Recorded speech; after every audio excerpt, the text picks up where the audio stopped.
험난하고 독특한 지형 때문에 곳곳에서 요새의 성읍을 볼 수 있는 이스라엘. 고대 소금을 운반하던 소금길은 천여 미터의 경사를 자랑하는 천혜의 요새 중 한 곳이었는데요. 구약 성경의 에돔 광야길로 전쟁을 위해 군인들이 자주 드나들었던 곳이기도 합니다. 사해에서 에돔까지 이어진 에돔 광야길. 사해에서 찾은 아름다운 명소에서부터 끝없이 펼쳐진 광야의 신비로운 풍경까지 성지가 좋다. 오늘은 에돔 광야길과 사해의 모습을 소개합니다.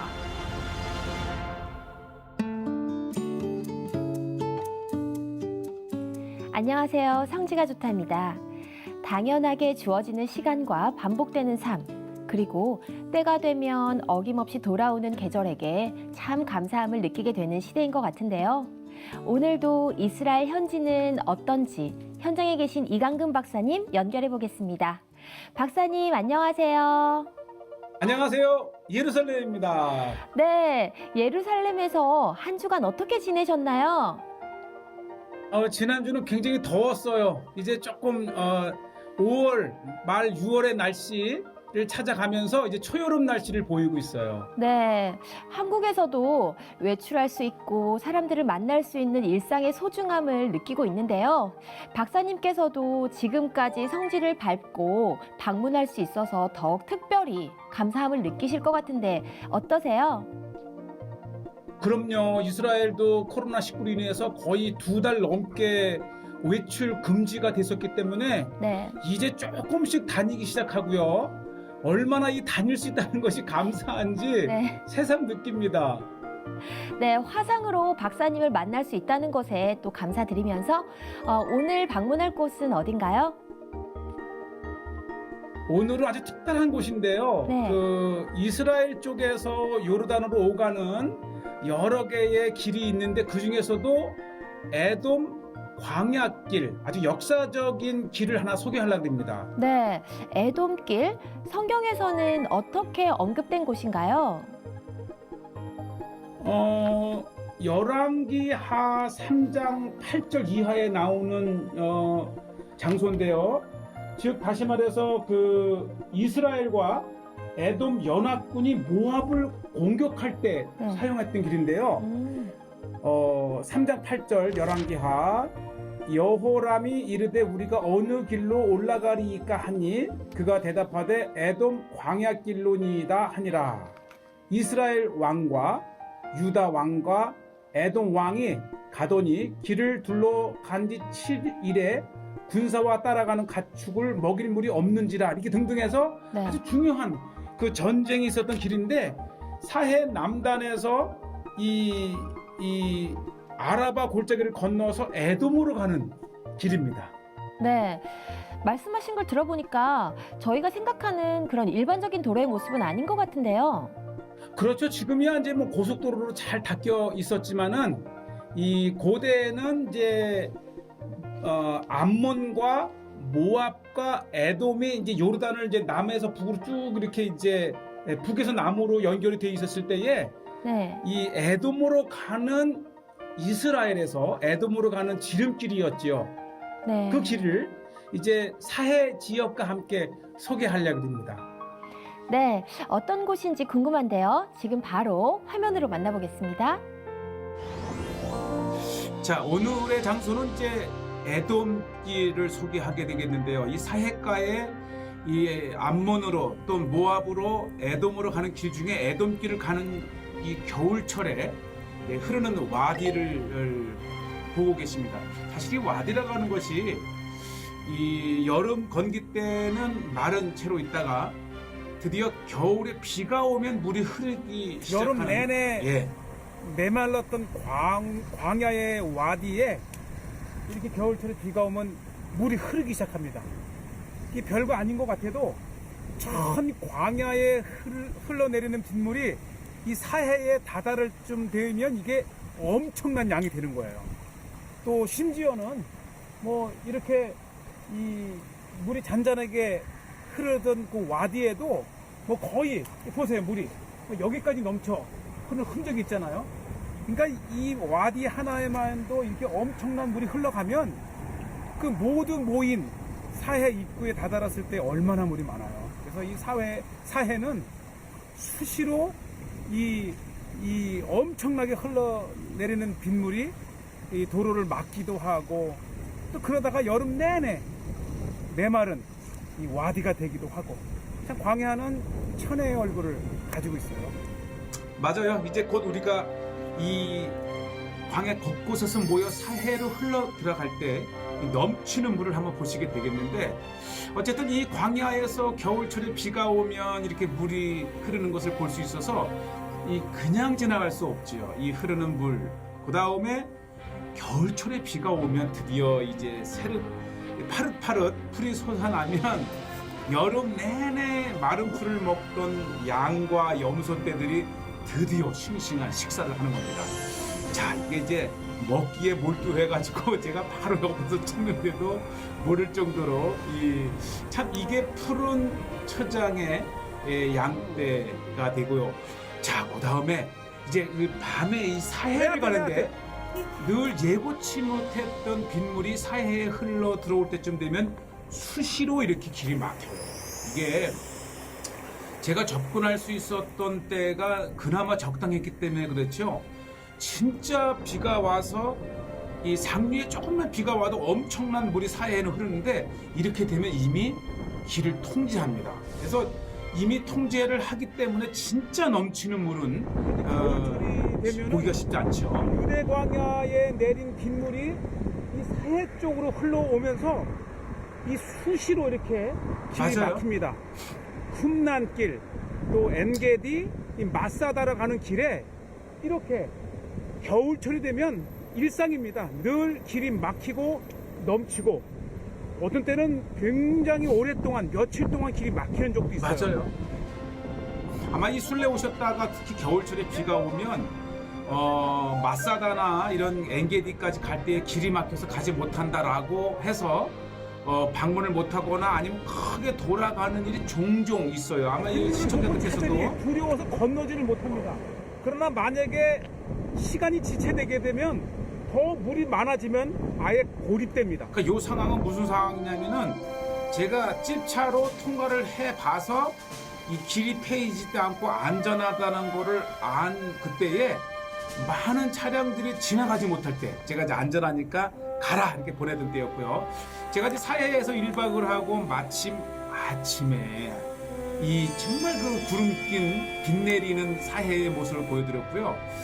오늘 제가 이제 이 사해에 아주 그 숨겨진 장소 하나를 소개하겠는데 이 사해가에 온천이 나요. 그래서 엔게디 스파를 가보신 분도 계시겠지만은 이 솟아나는 물이 엔게디 스파뿐만 아니라 이렇게 찝차로만 가야 되는 이 아래쪽에, 그러니까 길가에서는 보이지 않죠.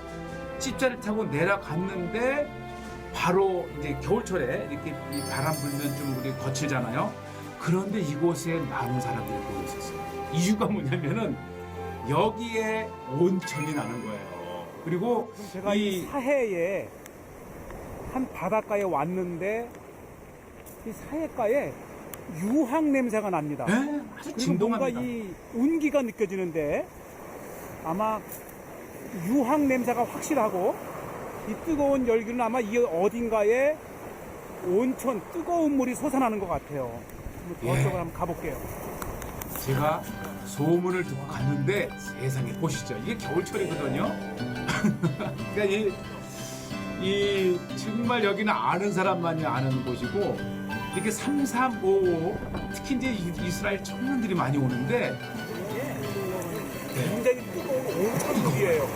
그러니까 이 사해가에 이렇게 자연적으로 온천물이 솟아나는 유황 온천터가 있는 걸 저 인지 알았습니다. 이야, 오, 뜨끈뜨끈해요. 세상에. 유황 냄새가 이게 강하게. 저도 30년 넘게 살았지만 지난 겨울에서야 이 사해에 여기를 알았고요. 사해가에 이렇게 뜨거운 공짜로 즐길 수 있는 온천이 솟아난다는 거를 그거 알면 대박일 것 같아요. 그러니까 이게 온천물뿐만 아니라 소금물이에요, 소금물. 이야, 소금, 사해물과 온천을 동시에 즐길 수 있는, 제가 오늘은 이 복장 때문에 안 들어가지만 다음에 꼭 한번 올 겁니다. 그러니까 겨울에 춥잖아요. 이 온천이 있기 때문에 이게 뭐냐면 머드팩. 정말 미용 좋아하시는 분들 오리지널 머드팩, 거기다가 온천, 사해물, 일석삼조의 장소가 있는데 우리 이 시청자들께서 한번 오시면 제가 기회를 봐서 한번 모시고 가겠습니다. 이 사람들이 부대찌개, 또 한국말을 하고 한국을 다녀왔대요. 밥인밥. 이분 이 여자 자매는 5개월을 한국에 살았다 그러고 제가 이제 코리아 태극기를 보니까 너무 반가워하고 이렇게 겨울에 추운데도 사해 수영이 가능한 것은 몸이 차가워지면 알려지지 바로 않은 온천. 사해의 또 다른 명소입니다. 이렇게 녹화를 하면서 다시 지난 겨울이 또 추억에 떠오르는데 그리고 이게 이 사해길에서 한참을 밑으로 내려가야 되기 때문에 찝차가 아니면 다가가지 못해요. 아마 걸어간다면 제가 보기엔 한 20분 정도 걸리는데 온천이 좋아서 내려오긴 했는데 이 사륜의 전륜이 고장이 났습니다. 잘 됐으면 좋겠어요. 맞아요. 이 사해 온천을 보고 나오다가 제가 또 이런 걸 보면 그냥 못 지나치잖아요. 이 이제 사륜이 고장난 차를 제 이제 20년 된 도요타 찝차인데 과연 될까요? 이거 보시죠. 이 사해가나 유대광에 이런 찝차이가 있으면 또 다른 세계를 볼 수가 있는데 이렇게 거뜬하게 제가 이제 이게 대한민국을 유대인 청년들에게 금세 배워서 얼마나 고마운지. 그렇다고 이걸 레카차를 부를 수도 없고요. 아주 좋은 일을 했는데 아주 뿌듯했습니다. 자, 그리고 계속해서 또 이제 사해를 제가 이제 에돔길을 찾아 나가는 길에 이제 본 모습들인데 혹시 아세요? 이 사해의 옛 이름이 아스팔트 호수라는 이름. 그러니까 뭐냐면 이 사해에서 떠오르는 아스팔트를 건져다가 이제 현대에 쓰던 곳이 이곳에 있었어요. 요거를 이제 이 사해 엔게디가에 보면 조금만 돌아도 이게요. 까만 아스팔트인데 굉장히 가벼워요. 그래서 이게 물에 떠오르는 겁니다. 금세 이 사해 엔게디가에서 주순 아스팔트입니다. 이게 검은 돌 같지만 굉장히 가벼워요. 톡 치면 이게 깨져서 그러니까 물에 뜨는 거죠. 반질반질한 그 반질반질하고 아스팔트. 데드씨, 이 죽은 바다라 하지만 또 하나의 이름이 이 아스팔트 해입니다. 아스팔트 호수. 그래서 이 어떤 지도에 보면 맞아요. 이 사해를 The Lake of Asphalt. 네, 아주 중요한 또 사해의 나무가 밀려서 현실을 이제 보고 있는 건데요. 긴 띠를 이루는데, 그러니까 적어도 50년 전만 해도 예? 사해물이 여기까지 차 있었던 것이고요. 지금은 거의 한 1km 정도 떨어져 있는 저 해안이 저렇게 멀어져 있습니다. 그러니까 지금 이 엔게디 키부츠가 있는데 엔게디 키부츠가 1950년대 전에는 이 사해가에 떠오르는 아스팔트를 수집해서 팔아 수입을 챙겼다는 이야기가 있죠. 그만큼 이 사해에 이제 이런 또 우리 역청, 세례 요한 역청. 자, 그리고 계속해서 이제 에돔길을 찾아가는 길에 한번 잠시 둘러봤던 곳이 소돔산인데요. 이 소돔산이 이 소금산이에요. 제가 이제 한번 올라가서 그 산에 구석구석을 돌아보는데 우선은 이 겨울철에는 이 소돔산은 또 등산 코스로도 굉장히 유명합니다. 덥지 않으니까. 여름에는 뭐 40도로 웃도니까 이 트레킹이 어렵지만은 겨울철에는 아주 적당한 기온에 이게 이제 소금인데요. 멀리서 보면은 이 소돔산이 꼭 바위산 같은 느낌이 되지만 이게 다 소금 결정체입니다. 그래서 이 바위로서는 보일 수 없는 아주 그 특별한 날카로운 면을 가진 그 지형을 보이는데 소돔산 전체가 소금산입니다. 예? 저 밑에 보면 저 바위 같은 것들이 다 소금으로 이루어진 바위죠. 네. 아주 그 소돔에서만 볼 수 있는 특별한 지형들 그리고 이제 이 사해가로 내려오면 곳곳에 이런 동굴들이 있습니다. 그래서 제가 이제 EBS의 테마 기행에 여러 차례 이 소돔산을 소개했는데 이게 보시죠. 이 겉에서 볼 때는 이 바위산 같지만 이렇게 문지르거나 돌로 깨보면 이렇게 허연 소금이 나옵니다. 자연산이죠. 그만큼 이 사해가에 물이 증발되면서 엄청난 양의 소금이 그대로 굳어서 바위가 된 거죠. 그래서 소돔산은 바위산이다. 뭐 길이를 한 12km에 이르는. 그리고 이 소돔 근처에 되면 이 겨울철에 제가 이제 보통 우리가 이제 이 사해에 뜨잖아요. 부려기 위해서. 그런데 이 남쪽에 보면 보시죠. 완전히 엄청난 소금이 굳어서 이 아름다운 마치 눈이 쌓여서 내린 것처럼 느낌이 드는데 이 사해도 길이가 65km 정도 되는데 남쪽으로 내려가면 내려갈수록 염도가 높고 이렇게 스스로 결정돼서 아름다운 소금 바다를 이루는 모습들. 아마 이것도 일반 우리가 찾아가는 그 사해 수영지에서는 볼 수 없는 이 소돔 지역에만 볼 수 있는 아주 특별한 현상이 바로 보시죠. 이 아주 그 전형적인 아름다운 사해 바다의 남쪽 모습을 보고 계셨고요. 자, 이제 오늘의 하이라이트가 이제 에돔산인데 이 고대로부터 이 요단 계곡을 따라서 이스라엘에서 요르단으로 건너가는 길이 있었어요. 암몬 지역으로 가는 길도 있고 모압 지역으로 가는 길도 있는데 사해의 최남단에 바로 이것이 나할 조아르. 이 조아르가 바로 소활땅을 말하는 거예요. 그래서 이 요르단의 남쪽 에돔 지역으로 가는 최첨단 길이 바로 이 나할 조아르, 즉 이 소알 계곡을 타고 이제 건너가는 곳인데 정말 중요한 것을 이제 우리가 오늘 보여드리는데 이 고대로부터 에돔길은 전략적인 군사로 내지는 무용로입니다. 그래서 이 길을 방어를 해야 했기 때문에 이 에돔길에 고대의 중요한 에돔 요새가 있었어요. 길을 지키던 이 초소입니다.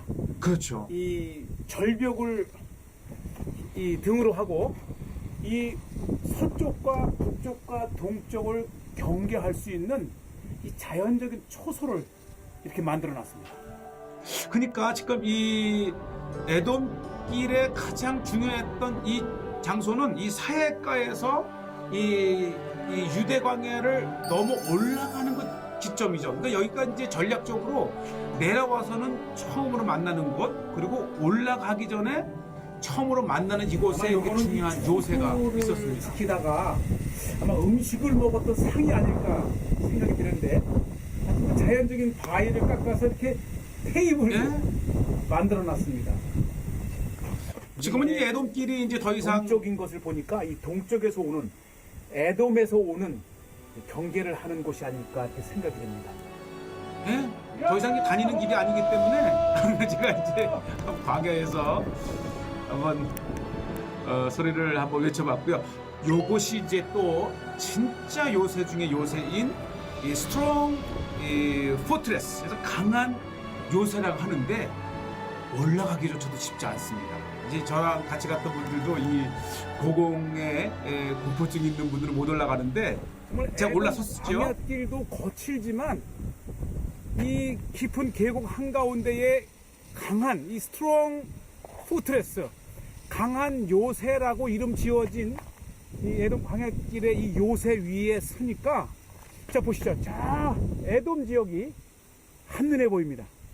이 고대에는 길은 방향을 뜻합니다. 그래서 이 에돔 광야길이라고 하는 것은 바로 이 에돔으로 지나는 광야길이라는 뜻입니다.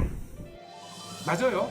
자, 보시죠. 이 길을 따라서 그나마 이제 와디가 건천일 경우에는 길이 되는데 이렇게 이제 사해까지 내려와서 바로 건너가면 에돔. 그러니까 이 에돔길은 이 에돔 지역에서 올라오거나 에돔으로 가는 길인데 그만큼 이 전략적으로 중요한 에돔길, 모압길, 암몬길 이렇게 해서 이제 이스라엘 쪽에서 이 사해가 아라바 계곡을 통해서 건너가는 그런 역사적인 길이죠. 이 구약 성경에 나오는 그러한 길이고 또 이곳에 사람이 살 수 있었던 이유는 이제 이 마른 건기 여름철에 물을 모아두는 시설이 있었던 것이고, 그 모아둔 물들을 이제 시스턴, 물 저장고에 모아서 이제 뜨거운 여름 내내 쓸 수 있는 시설이 이렇게 있습니다.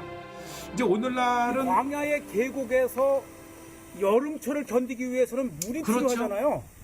바로 이 겨울철 우기 때 흘러내리는 엄청난 물을 이렇게 댐을 막아서 이 물을 저장고에 보관을 하면서 건기 여름을 지냅니다. 네? 이 고대로부터 에돔 광야길에 이 많은 이 대상과 때로는 군사가 흐르면서 이 군사들이 지나가면서 그 물을 이렇게 겨울철에 가두어 놓았던 물을 여름철에 쓰는 거예요. 열왕기하 3장에 보면 이 북이스라엘의 아합의 아들 여호람이 이 남유다의 여호사밧에게 이 에돔 광야길로 올라온다는 얘기를 듣고, 또 이 물이 없었을 때에 에돔 지역에서 편만하게 물이 흐른다 라는 표현을 보면 이런 물을 아마 이야기했을 거예요. 근데 이 지역은 사실 그 성경의 그 현장이고요.